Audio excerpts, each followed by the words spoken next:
사도행전 20장 17절부터 24절까지의 말씀을 제가 봉독하겠습니다. 바울이 밀레도에서 사람을 에베소로 보내어 교회 장로들을 청하니 오매 그들에게 말하되 아시아에 들어온 첫날부터 지금까지 내가 항상 여러분 가운데서 어떻게 행하였는지를 여러분도 아는 바니 곧 모든 겸손과 눈물이며 유대인의 관계로 말미암아 당한 시험을 참고 주를 섬긴 것과 유익한 것은 무엇이든지 공중 앞에서나 각 집에서나 거리낌이 없이 여러분에게 전하여 가르치고 유대인과 헬라인들에게 하나님께 대한 회개와 우리 주 예수 그리스도께 대한 믿음을 증언한 것이라. 보라, 이제 나는 성령에 매여 예루살렘으로 가는데 거기서 무슨 일을 당하는지 알지 못하노라. 오직 성령이 각 성에서 내게 증언하여 결박과 환난이 나를 기다린다 하시나 내가 달려갈 길과 주 예수께 받은 사명 곧 하나님의 은혜 복음을 증언하는 일을 마치려 하면은 나의 생명조차 조금 더 귀한 것으로 여기지 아니하노라. 아멘. 하나님의 말씀입니다.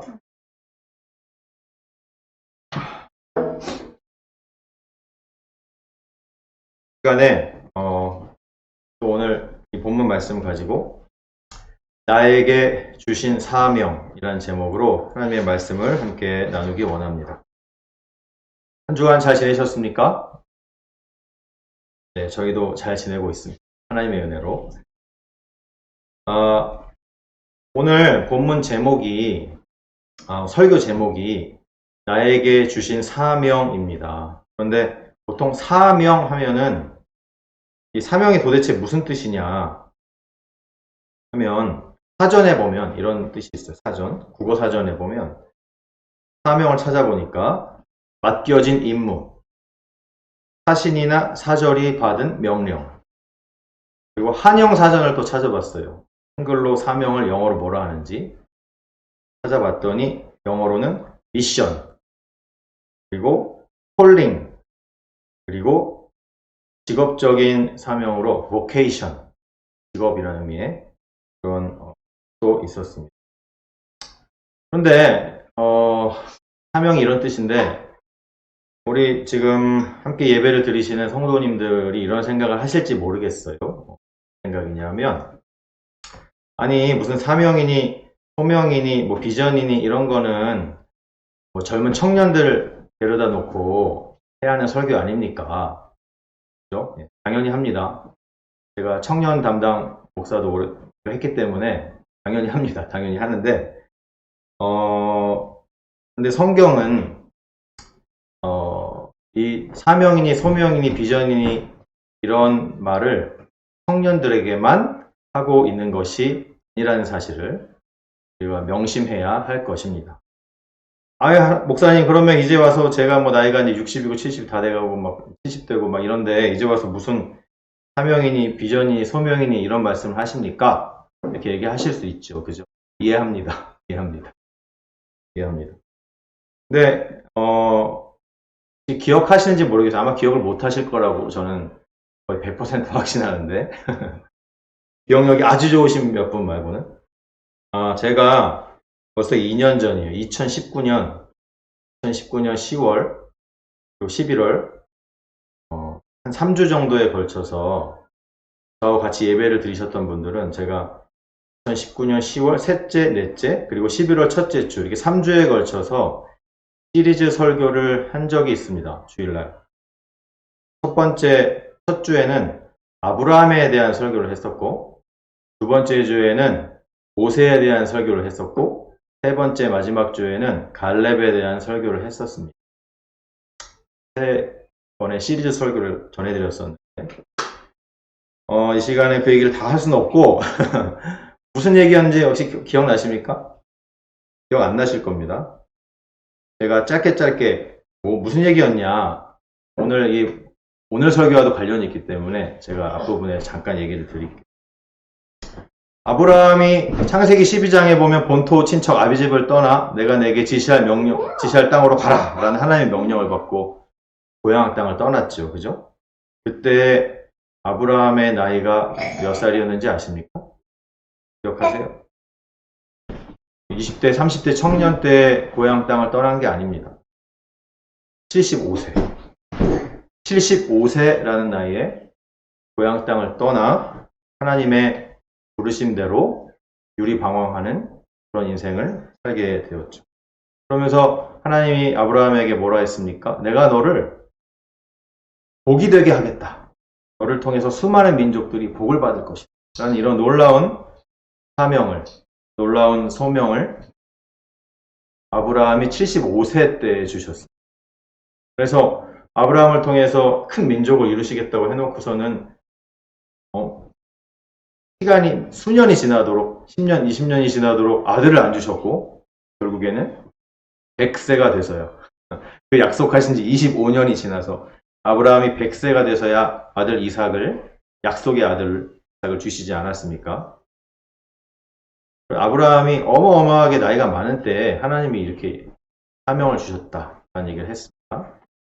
그리고 모세에 대한 설교를 제가 또 전했는데 모세는 여러분 아시는 것처럼 80세 40년 동안 광야에서 목동만 하다가 80세가 되었을 때 하나님이 모세를 호렙산에서 부르셔서 내가 너를 우리 이스라엘을 이집트로부터 구원해 내는데 사용하겠다.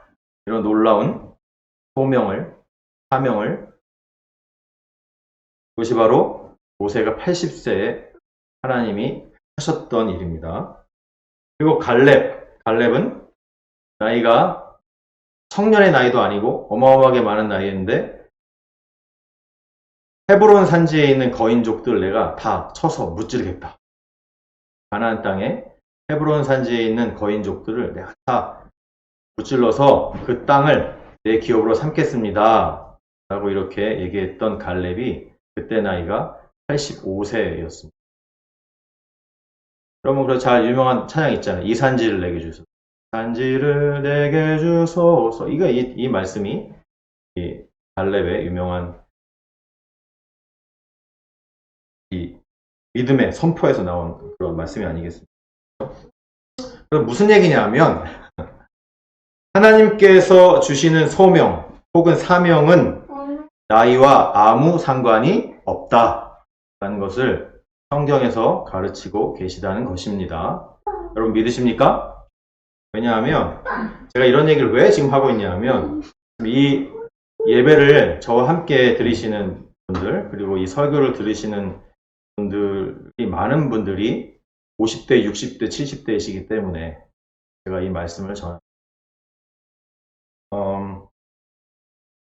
지금은 또 새로운 시대가 왔습니다. 새로운 시대. 왜 새로운 시대입니까? 작년 봄에 코로나가 터져가지고 전혀 새로운 시대가 우리 앞에 놓여 있지 않습니까? 이 사명이라는 것을 우리가 다시 한번 생각해 봐야 될 때이기 때문에 이런 말씀을 하나님이 기도하는 가운데 저에게 주신 줄로 믿습니다. 사명은 그러면 어떻게 받는 것인가? 라는 겁니다. 지금부터 사명이 원래 없었는데 나는 사명이 받은 거 없고 아무것도 없는데 그냥 이제 나이 들어서 조용히 예수님 믿고 조용히 이제 신앙생활 하다가 주님 부르시면 가야지 이렇게 생각하면 안 된다라고 성경은 말씀하고 있다는 것입니다. 그럼 내가 사명을 어떻게 받아야 되냐 이제 와서 없는 사명을 하나님 이제부터 막 작정기도 해가지고 하나님 저 아무것도 모르고 아무것도 없는데 하나님 이제 와서 저 사명 받아야 됩니까? 그러면 하나님께서 그 기도를 들으시고 글쎄 사명 내가 너한테 사명 같은 걸 다시 이제 줘야 되나? 어디 무슨 사명을 줄까? 어디 한번 생각해 볼까? 하나님이 이렇게 말씀하실 것 같습니까? 그렇지가 않습니다. 전지전능하신 하나님께서는 이미 우리 각자에게 딱 맞는 사명을 이미 주셨다라는 것이 성경의 가르침입니다. 그래서 없는 거를 하나님 전 사명 받은 거 없는데 아무것도 없는데 하나님 다시 한번 잘 생각해서 저한테 맞는 사명 주세요. 뭐 이런 얘기가 아니라는 거예요. 하나님께서는 이미 주셨다. 이미 나한테 딱 맞는 사명을 알고 계시고 이미 주셨다라는 라는 것입니다. 하나님께서 모세에 대한 사명을 80세에 주시려고 그때까지 기다리셨겠습니까? 아닙니다. 이미 다 알고 계시고 이미 다 계획하셨는데 그때 부르신 겁니다. 아브라함도 하나님 이미 다 작정하셨는데 다 알고 계신데 75세에 부르신 겁니다. 갈렙도 마찬가지예요. 하나님께서 이미 다 알고 계시고 헤브론 산지를 갈렙에게 주시기로 이미 아주 옛날부터 거의 태초부터 작정하셨지만 갈렙이 85세가 돼서야 그 소명을 주신 겁니다.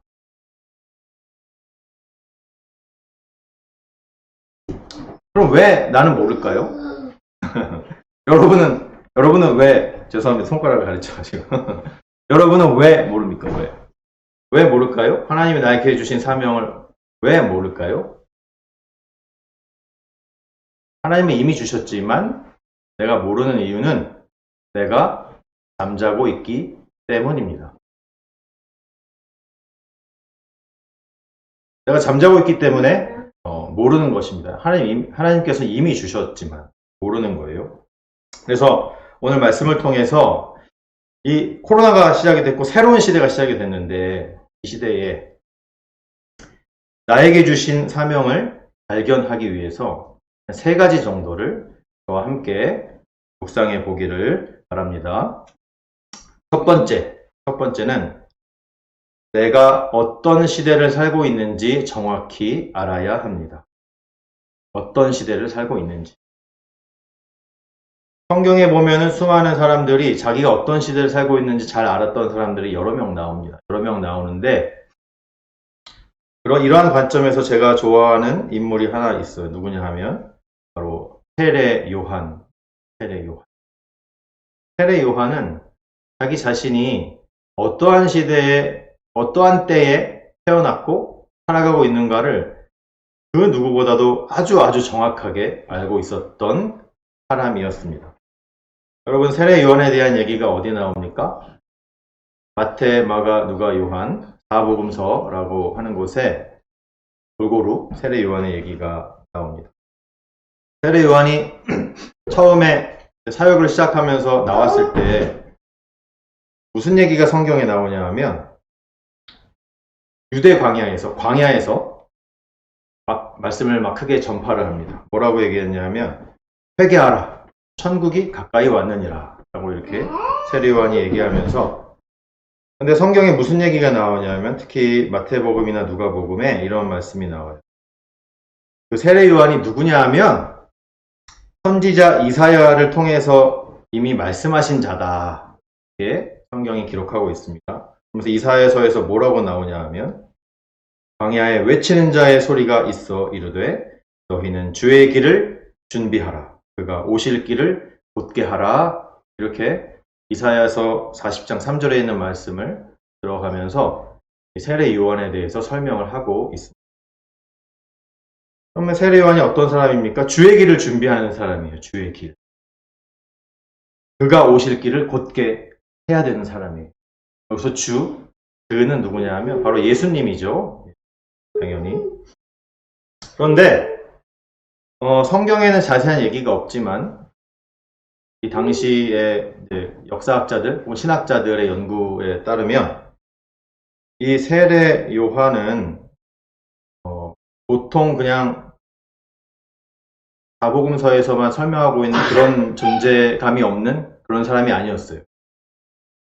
세례 요한은 세례를 베풀었죠. 회개의 세례를 베풀고 그리고 광야에서 설교도 많이 하고 수많은 교훈들을 많이 남긴 그런 사람이었습니다. 그래서 그 세례 요한을 따르는 제자들이 어마어마하게 많았을 것이다 라고 생각하고 있어요. 그래서 그냥 혼자 외롭게 이렇게 광야에서 혼자 설교를 전하고 말씀을 전하는 그런 사람이 아니었어요. 수많은 제자를 거느리고 다녔던 사람이라고 많이들 생각합니다. 성경은 우리 손에 들어올 때 사본으로 들어오게 되는데 유명한 사해 사본이 발견된 쿰란 지역이라는 데 가보면 그 쿰란 공동체라는 사람들이 그곳에 모여서 살았다고 해요. 근데 그 쿰란 공동체 안에 에세네파라는 사람들의 모임이 있었는데 그 사람들이 어떤 사람이냐면 그 SNF파 사람들은 아주 금욕적이고 절제된 삶을 살았고 그렇습니다. 그래가지고 오늘 지금 얘기하고 있는 세례 요한이 성경에 보면 약대 털 옷을 입고 가죽 옷을 입고 그리고 광야에 살면서 메뚜기 먹고 석청 돌에서 나오는 꿀 같은 걸 먹으면서 살아갔다라고 되어 있거든요. 당시 SNF파 사람들도 비슷한 이렇게 금욕적이고 절제된 그런 삶들을 살았다라는 기록이 있습니다. 그래서 이 세례 요한이 아마도 이런 SNF파에 속해져 있는 그런 사람이었을 것이 아닌가. SNF파의 그 SNF 공동체 안에 아주 큰 선생님, 큰 리더와도 같은 그런 사람들이었을 것이다 라고 생각을 하고 있습니다. 그래서 아주 옛날 유대 땅에서는 이런 속담이 있을 정도. 무슨 속담이냐면 아하! 네가 광야에서 요한의 설교를 들었구나. 네가 광야에서 요한의 설교를 들어서 이렇게 멋진 말을 하는구나. 네가 광야에서 요한의 설교를 들어서 이렇게 지혜로운 말을 할 수 있구나 라는 이런 속담이 있을 정도로 세례 요한은 매우 매우 유명한 사람이었습니다. 이런 세례 요한이에요. 이런 세례. 그래서 제가 지금 무슨 얘기를 하는 거냐면 세례 요한이 사회적으로 종교적으로 대단한 위치에 있었다라는 것을 얘기하는 겁니다. 그런데 갑자기 어느 날 예수님이라는 사람이 딱 나타난 거예요. 물론 어렸을 때부터 알고 지냈어요. 아마도 확실하진 않지만 이종 사촌간이었을 것이다 라고 저희가 추측은 하고 있어요. 그래서 사촌지간 정도 친척이었기 때문에 어렸을 때부터 알고 지냈는데 근데 갑자기 잘 알고 지내던 예수란 자기 사촌 동생 예를 들어 그런 사람이 갑자기 딱 나타나가지고 갑자기 자기가 하나님의 아들이라 하면서 막 어마어마한 설교와 말씀들을 막 전하고 있다는 거죠. 이때 보통 사람 같으면 이미 수많은 제자들을 거느리고 있는 세례 요한의 입장 그리고 사회적인 자신의 위치 그리고 종교적인 자신의 위치를 고려했을 때 예수님의 그 자리를 자기가 대신하고 싶은 마음이 있을 수도 있다는 것입니다. 그래서 실제로 오늘 성경에 특히 누가복음 3장에 보면 이런 말씀이 있어요. 세례 요한이 그렇게 좋은 설교 말씀과 교훈들을 전하니까 수많은 사람들이 이렇게 얘기합니다. 혹시 오시기로 예정된 그리스도가 아니십니까? 이렇게 세례 요한에게 물어보죠. 당신이 메시아가 아닙니까? 이렇게 물어봅니다. 누가 봐도 그럴 만한 사람이었기 때문에 그렇게 물어보는 겁니다. 그런데 요한이 보통 사람 같으면 아마 저 같은 사람 같으면 글쎄 그래 아마 내가 그리스도일 수도 있어. 내가 메시아일 수도 있겠어. 이렇게 생각할 수도 있죠. 그죠? 그런데 아니라는 거예요. 세례 요한은 자신이 이 땅에 왜 태어났고 자신이 왜 이 시대를 살아가고 있는지 너무너무 잘 알고 있었어요. 그래서 세례 요한이 이렇게 담대히 얘기합니다. 나는 물론 너희들한테 세례를 주지만 나보다 능력이 많으신 이가 올 것이다. 얘기를 하고 나는 그분의 신발끈을 풀기도 감당하지 못하는 존재다. 이렇게 얘기를 합니다. 그러면서 하는 얘기가 그분은 너희들에게 성령과 불로 세례를 베푸실 것이고 장차 알곡은 모아서 곳간에 드리고 쭉정이는 꺼지지 않는 불에 태우실 것이다. 아멘. 이렇게 세례 요한이 반응을 합니다.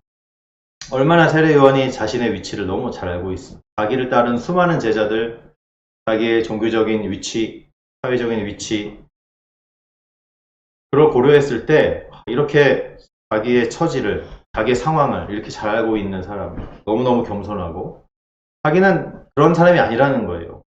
내가 아무리 사회적으로 큰 영향이 있고 종교적으로 큰 영향이 있고 수많은 제자들이 있어도 나는 내가 왜 지금 살고 있냐 하면 장차 오실 그리스도를 준비하기 위하여 살고 있다라는 것입니다. 이때 예수님께서 나타나십니다. 성경에 보면. 예수님이 이제 왜 나타나시냐면 요한에게 세례를 받기 위해서 나타나십니다. 그때도 세례 요한이 그 전에 수많은 사람들에게 세례를 주고 수많은 제자를 거느리고 있는 사람이라니까요. 이 요한이. 그런데 예수님이 다가오셨을 때 요한이 말립니다. 말리면서 뭐라 그러냐면 내가 당신에게 세례를 받아야 되는데 어떻게 당신이 내게로 세례를 받으러 옵니까? 이렇게 얘기를 하고 있어요. 하지만 예수님은 세례를 받으셨죠. 세례 요한은 자신의 역할을 너무 잘 알고 있었기 때문에 이런 말도 할 수 있었던 것입니다. 그런데 이제 다음 날, 예수님이 세례를 받은 다음 날, 세례 요한이 제자들하고 걸어가고 있었어요. 그 중에 두 제자와 함께 서 있었는데, 마침 예수님이 지나가는 것을 제자들과 함께 이렇게 보게 됐어요. 세례 요한이. 그때 세례 요한이 뭐라 했냐 하면, 보라, 하나님의 어린 양이로다. 이렇게 제자들한테 얘기했어요. 그랬더니 두 명의 제자, 세례 요한의 제자 중에 두 명의 제자가 뒤도 안 보고 그동안 자신을 가르치고 자신을 양육해줬던 스승 세례 요한을 뒤도 안 보고 버리고 예수님을 바로 쫓아갑니다.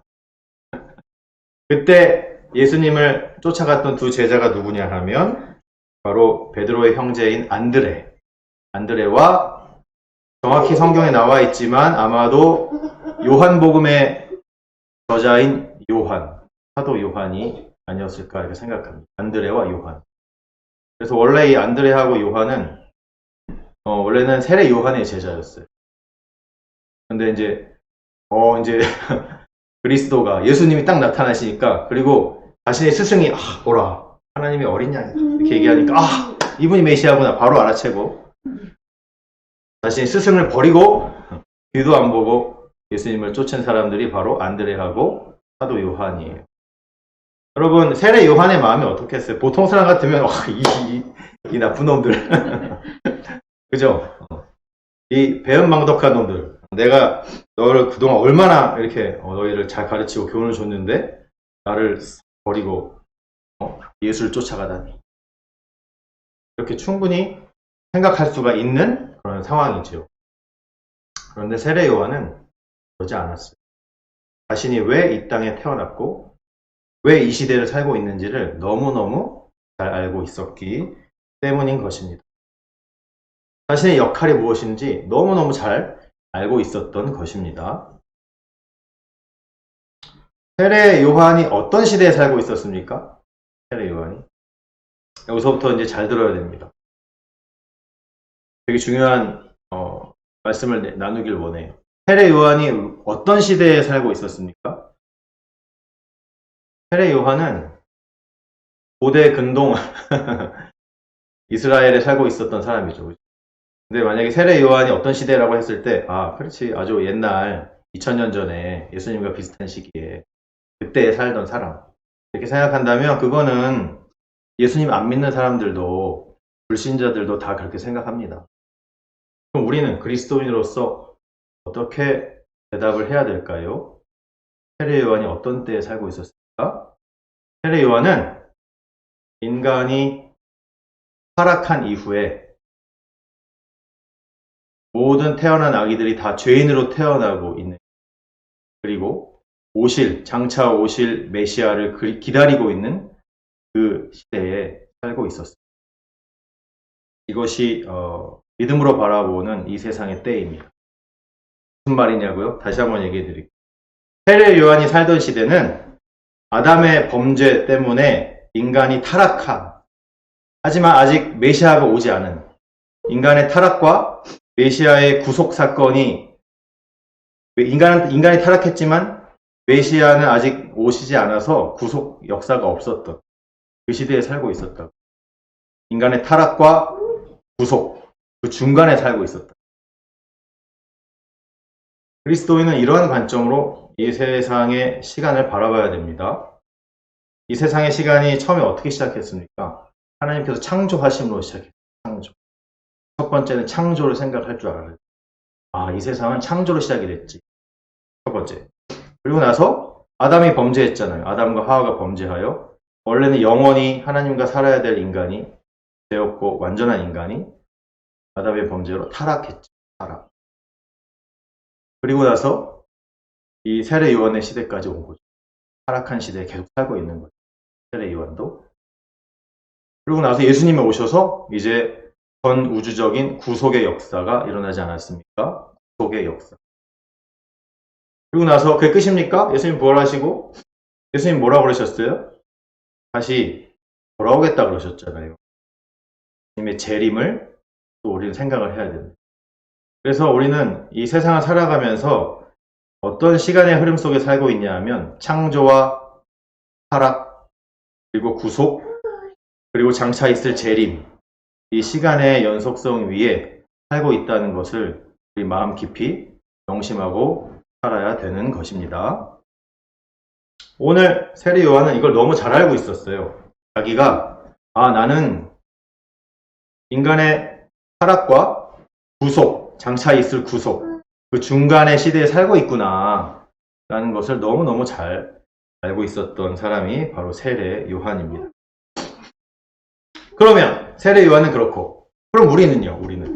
우리는 어느 시대에 살고 있습니까? 우리는 아까 방금 말씀드린 창조, 타락, 구속, 재림의 이런 시간 속에서 우리는 어디에 살고 있습니까? 예, 아시죠? 예수님이 이미 오셔서 구속했고 장차 오실 예수님을 기다리고 있는 구속과 재림의 중간 시대에 우리는 살고 있습니다. 아멘. 사실 예수님의 구속 사건이 2000년 전에 일어났기 때문에 어떻게 보면 오히려 재림에 더 가까운 시대에 살고 있을 수도 있는 것이죠. 그래서 우리가 어떤 시대에 살고 있는지를 정확히 알아야 됩니다. 하나님이 나에게 주신 소명, 부르심 혹은 사명, 나에게 맡겨주신 임무를 정확히 알기 위해서는 내가 어떤 시대에 살고 있는지 세례 요한처럼 정확히 아셔야 되는 것입니다.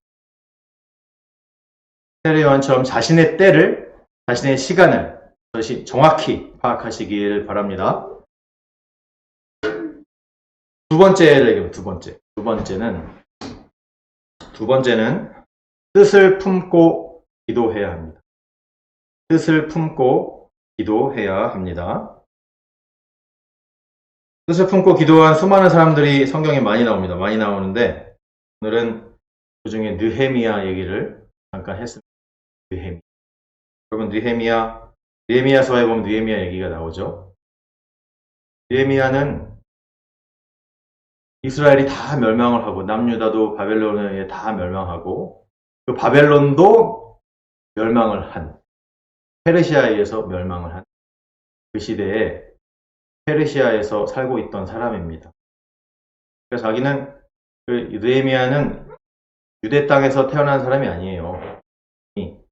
포로기의 부모로부터 태어난 사람입니다. 이 느헤미야는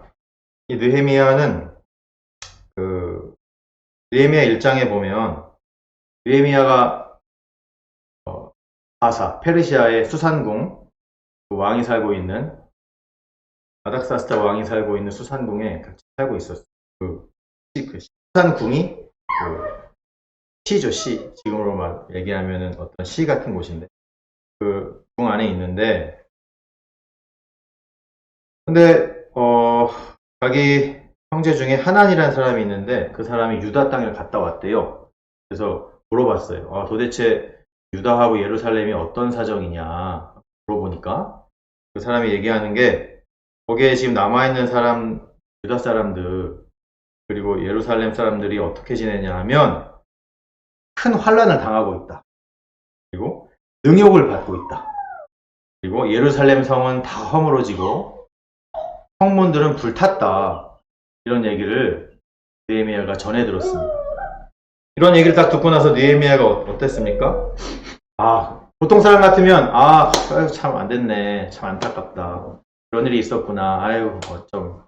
나는 포로 시대에 태어나가지고 거기 한 번도 가본 적이 없어서 잘 몰라. 참 안타깝다. 우리 부모님들의 고향 땅인데, 조상들의 고향 땅인데 참 안타깝다. 이러고 넘어갈 수도 있죠. 아무리 슬퍼도 한 몇 시간 정도 슬퍼하다가, 그죠? 다시 아무렇지도 않을 수도 있잖아요.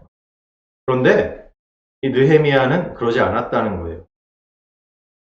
뭐라 그랬냐면, 내가 이 말을 듣고 앉아서 울고 수일 동안 슬퍼하며, 아주 오랫동안 슬퍼했다는 거예요.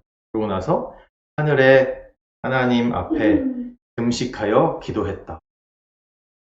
네, 느헤미야서에 나옵니다. 그러니까요, 이게 느헤미야의 반응이 여러분 이해가 가십니까? 왜 느헤미야가 이렇게까지 반응을 보였을까요?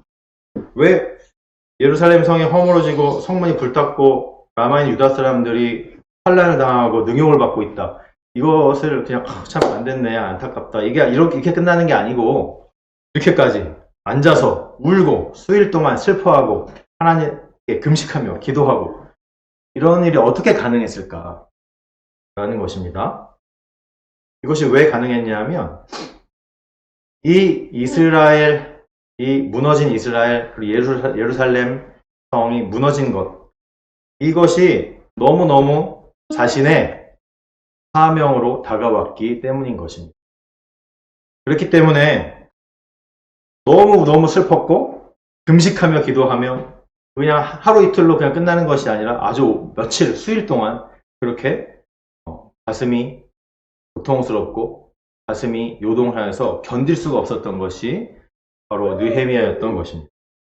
이것이 바로 사명을 받았다는 증거입니다. 사명을 받은 사람은 가만히 있을 수가 없어요.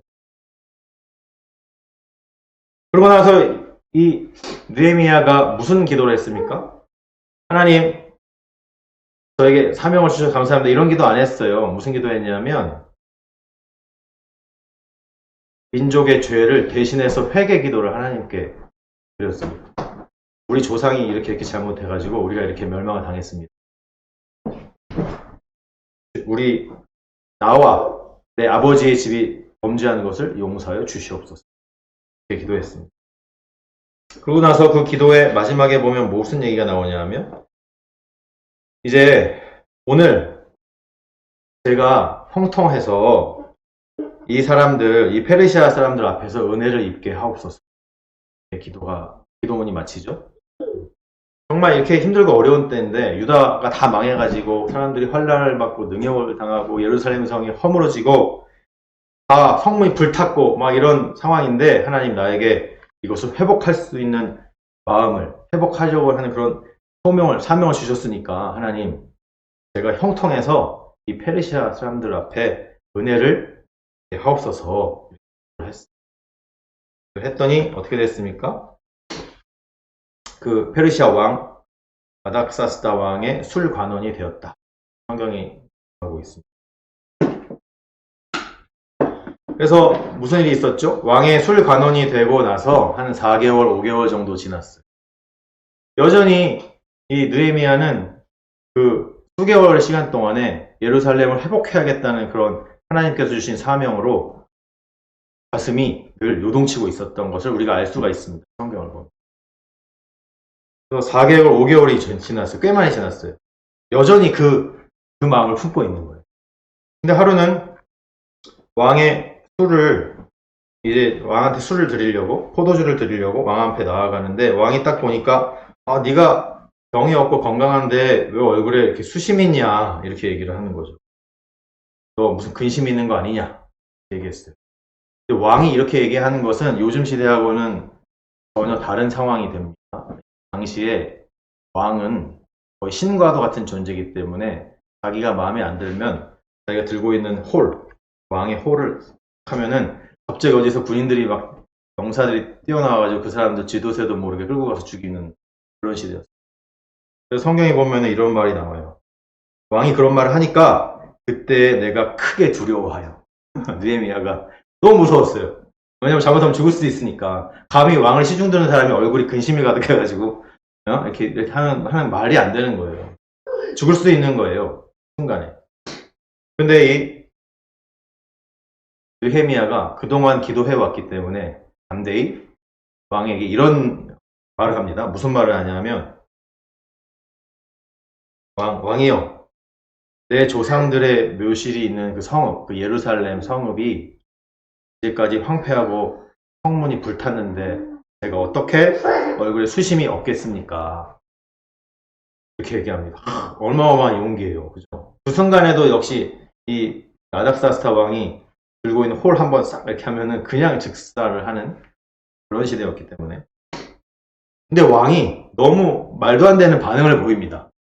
뭐라고 그랬냐면, 그러면 네가 무엇을 원하니? 이렇게 물어봅니다. 이건 있을 수 없는 일이에요. 있을 수 없는. 기적이에요. 기적. 그러면 느헤미야야, 네가 뭘 원하니? 이렇게 물어봅니다. 말도 안 되는 일이 벌어지고 있어요.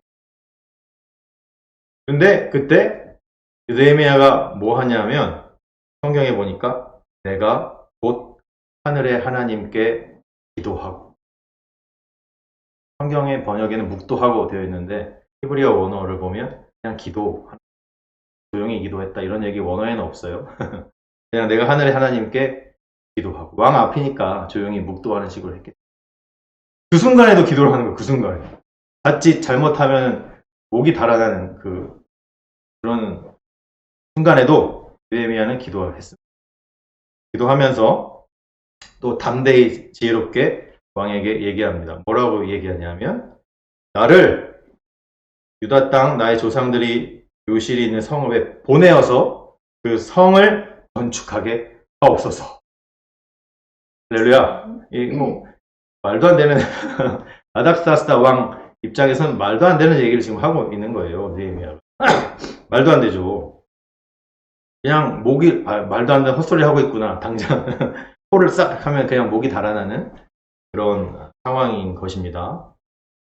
그런데 너무너무 놀라운 일들이 느헤미야에서 계속 일어났죠. 아닥사스다 왕은 자신의 군대 장관까지 동행해 가면서 느헤미야를 호위해서, 그리고 성전을 짓는데 필요한 그런 재료들까지 다 공급해 주면서 예루살렘까지 안전하게 가게 도와줍니다. 할렐루야. 이것이 하나님의 기적이 아니면 무엇이 기적이겠습니까? 왜 이런 일들이 일어나는 줄 아십니까? 하나님이 예루살렘을 회복하라는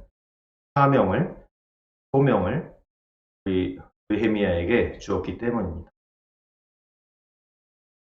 빌립보서 2장 13절, 유명한 말씀인데, 너희 안에서 행하시는 이는 하나님이시니 자기의 기쁘신 뜻을 위하여 너희에게 소원을 두고 행하게 하시는.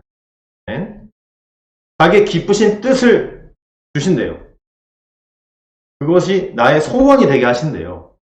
느헤미야가 딱 이런 사람이죠. 하나님은 예루살렘이 회복되길 원하셨어요. 하나님의 기쁘신 그 뜻을 느헤미야에게 심어주셨어요. 느헤미야는 그걸 자기의 소원으로 받은 것입니다. 이 소원, 이것이 무엇입니까? 바로 그것이 사명입니다. 사명. 그러면 되는 거예요. 하나님이 도와주시는 거예요.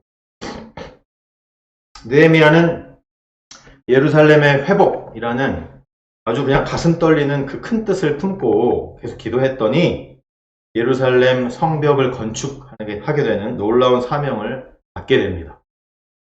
하나님께서 기뻐하실 만한 뜻이기 때문에 그것이 예레미야에게 이렇게 사명으로 온 것이에요. 우리들도 하나님께서 기뻐하실 만한 뜻을 품고 기도하시기 바랍니다. 그러면 나의 사명이 무엇인지 확실히 알게 될 줄로 믿으시기 바랍니다. 마지막 세 번째입니다. 첫 번째는 뭐라고 그랬습니까? 내가 살고 있는 시대를 무슨 시대인지 잘 알아야 된다. 그리고 두 번째는 뜻을 품고 기도해야 된다 그랬습니다. 네. 그럼 세 번째, 오늘 본문 사도행전 말씀 읽었는데 사도행전 얘기 하나도 안 했어요.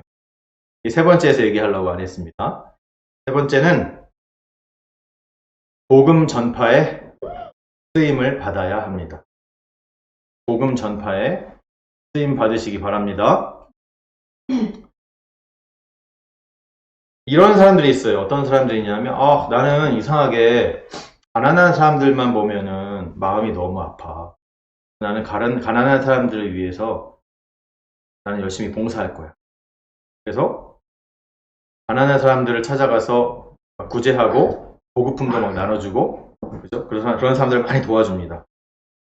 그런데 복음이 빠져 있다면 그러한 아주 사회적인 좋은 그런 봉사에 복음이 빠져 있다면 이것은 하나님께서 주신 사명이 아니라고 생각이 듭니다. 또 이런 사람도 있습니다. 나는 노숙자들만 보면 너무 마음이 아파. 노숙자들을 위해서 어떻게 해서든 그 사람들 먹이고 씻기고 그 사람들이 다시 사회로 직장을 가져서 사회로 돌아갈 수 있게 도와주는 일을 난 너무 내 마음이 하고 그 일에 난 인생을 걸 거야. 이런 사람들도 그 안에 복음이 빠져 있다면 이것은 하나님께서 주신 사명은 아닙니다. 마찬가지로 나는 부모님 잃은 고아들만 보면 마음이 너무 나는 고아들을 위해서 고아원 짓고 고아원 원장이 돼가지고 그 수많은 아이들의 대신 엄마가 되고 대신 아빠가 될 거예요. 하지만 그 안에 복음이 빠져 있다면 그것은 하나님께서 주신 사명은 아닌 것입니다. 여러분 오늘 앞에 두 명을 얘기했죠. 세례 요한은 어땠습니까? 세례 요한은 복음의 그 자체이신 예수 그리스도를 준비하는 삶을 살았습니다. 당연히 하나님께서 주신 사명입니다. 느헤미야는 어땠습니까? 느헤미야가 지금 예루살렘을 회복하고 성벽을 건축했는데 성벽을 건축하고 끝이라면 이것은 하나님께서 주신 사명이 아닙니다. 느헤미야서 뒷부분에 보면 성벽을 건축한 이후에 느헤미야가 유대 백성들 앞에서 율법서를 낭독을 하고 다시 하나님을 섬기는 신앙을 다시 회복하라고 얘기하고 다시 신앙 부흥 운동이 일어나는 것을 우리는 알 수가 있습니다. 그래서 성벽을 재건하고 그냥 끝이 아니에요. 만약에 느헤미야가 성벽을 다시 세우고 끝났다면 이것은 하나님께서 주신 사명이 아닌 것입니다. 결국에는 이것이 신앙 부흥 운동으로 연결됐기 때문에 이스라엘의 영적인 회복 이것으로 연결이 되기 때문에 하나님께서 주신 사명인 것입니다. 마찬가지예요. 오늘 본문을 보면 바울 사도가 나옵니다. 바울이 밀레도에서 예루살렘으로 이제 떠나려고 합니다. 떠나기 전에 근처에 있는 에베소 교회 장로들에게 전하는 말씀이 오늘 나오고 있습니다. 바울 사도가 이렇게 얘기하죠. 나는 너희들을 겸손과 눈물로 시험을 참으면서 여러분들을 섬겼다. 그리고 많은 유익한 것들을 너희들에게 가르쳤고 하나님께 대한 회개 그리고 예수 그리스도께 대한 믿음을 너희들에게 증언하였다. 그런 얘기를 하고 있습니다. 그러면서 22절부터 뭐라고 그럽니까? 내가 이제 성령에 매여서 예루살렘으로 가려고 하는데 예루살렘에 가면은 결박과 환란이 기다린다고 성령께서 말씀하시지만 내가 달려갈 길과 주 예수께 받은 사명 곧 하나님의 은혜의 복음을 증언하는 일을 마치려 하면은 나의 생명조차 조금도 귀한 것으로 여기지 아니하노라. 아멘. 이렇게 어마어마한 믿음의 담대한 선포를 하고 있는 것입니다. 바울이 받은 사명이 무엇입니까? 주 예수께 받은 사명이라고 되어 있는 이 바울이 받은 사명이 무엇입니까? 바로 뒤에 나오죠. 하나님의 은혜의 복음을 증언하는 일. 즉 바울이 받은 사명은 복음을 전파하는 것이죠. 복음을 전파. 그런데 이 바울이 뭐라고 그럽니까? 나는 이것에 생명을 걸었다. 이렇게 얘기하고 있는 것입니다. 그래서 사명이 되는 거죠. 사명. 정말로 내 목숨 걸고 지켜야 되는 임무가 되는 것이죠. 하나님께서 이렇게 사명을 주셨을 때 목숨을 걸 수 있으면 가장 멋지겠죠. 그죠? 세례 요한도 목숨을 걸었습니다. 예수님이 나타나자마자 예수님의 사역이 시작되니까 세례 요한은 목이 잘려서 죽었죠. 헤롯에 의해서. 세례 요한은 목이 잘려서 죽고 느헤미야도 죽진 않았지만 느헤미야서를 잘 읽어보면 산발랏과 도비아 같은 사람들도 있고 수많은 사람들이 느헤미야의 목숨을 노렸고 죽이려고 했고 목숨을 걸면서 아주 이 어마어마한 사역을 감당했던 것을 볼 수가 있습니다. 쉬운 일이 아니었어요. 오늘 이 바울 사도도 마찬가지로 나는 생명을 걸었다 얘기를 하는 거 아니겠습니까? 생명을 거는 거 좋죠. 근데 생명을 무슨 생명을 걸어? 그건 너무 이렇게 좀 무서운 말이고 생명을 걸진 못하더라도 내가 남은 인생을 나의 전 인생을 걸 만한 일이면 좋게 생각할 수도 있겠죠. 그럼 저는 어떨 것 같습니까? 여러분 앞에서 지금 설교를 전하고 있는 박사무엘 목사는 어떨 것 같습니까? 저도 생명을 걸었을 것 같습니까? 참 저는 과거에 한 20대, 30대 초반 이 정도까지 생각하면 저는 그때까지는 생명을 걸었습니다. 과거형으로 말해서 죄송합니다. 저는 20대, 30대 초반까지는 정말 저는 복음에 생명을 걸었었습니다. 과거형이라 죄송합니다. 걸었었습니다, 생명을. 그런데 결혼을 하고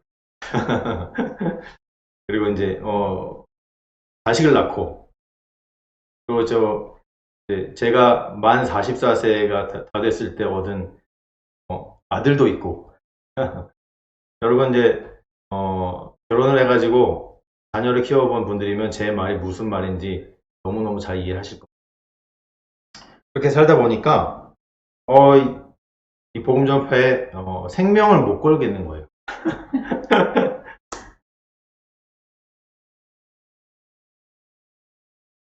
그죠?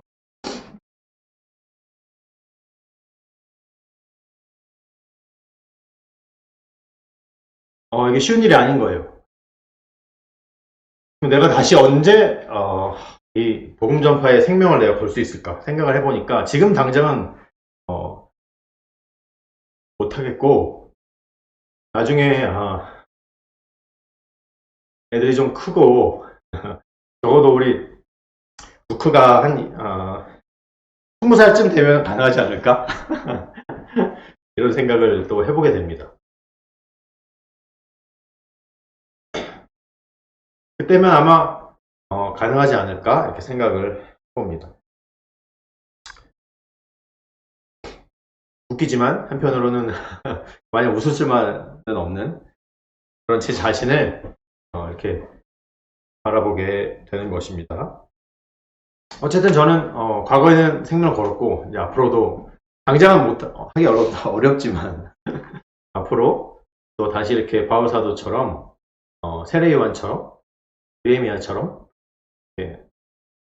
남은 인생을 생명을 걸고 복음 전파를 위해서 할 수 있지 않을까 이렇게 다짐을 해보고 있습니다. 그렇습니다. 결국에는 복음 전파가 반드시 들어가야 됩니다. 하나님께서 주신 사명에는. 그러면 하나님께서 우리 여러분 각자의 마음에 하나님께서는 이미 하나님께서 기뻐하시는 어떤 뜻을 주셨습니다. 아멘. 이미 주셨어. 그 뜻을. 근데 내가 몰라. 알아야 됩니다. 그래서 이 때를 분별해야 되고 그리고 기도해야 되고 뜻을 품고. 그래서 하나님께서 나에게 주신 그런 사명을 받았다면 그래서 내 전 인생을 통해서 그 일을 해 나갈 것이라면 반드시 복음 전파와 관련이 되어야 됩니다. 아멘. 복음과 관련이 없는 일은 복음 전파와 관련이 없는 일은 사명이 아닌 것입니다. 말씀을 정리하겠습니다. 사랑하는 성도 여러분, 여러분 각자에게 주신 사명이 있다는 것을 믿으시기 바랍니다. 특히나 최근에 코로나가 이렇게 창궐한 이 새로운 시대에도 분명히 여러분 각자에게 주신 사명이 있는 줄로 믿으시기 바랍니다. 우선은 내 자신이 살고 있는 이 시대를 정확히 파악하시기 바랍니다. 그리고 이 코로나 시대, 이 마지막 시대에 나에게 주신 사명은 과연 무엇인가? 가슴이 요동치도록 품게 하시는 그 사명이 무엇인가 반드시 발견하시는 여러분들이 되시길 주님의 이름으로 축원드립니다. 아멘.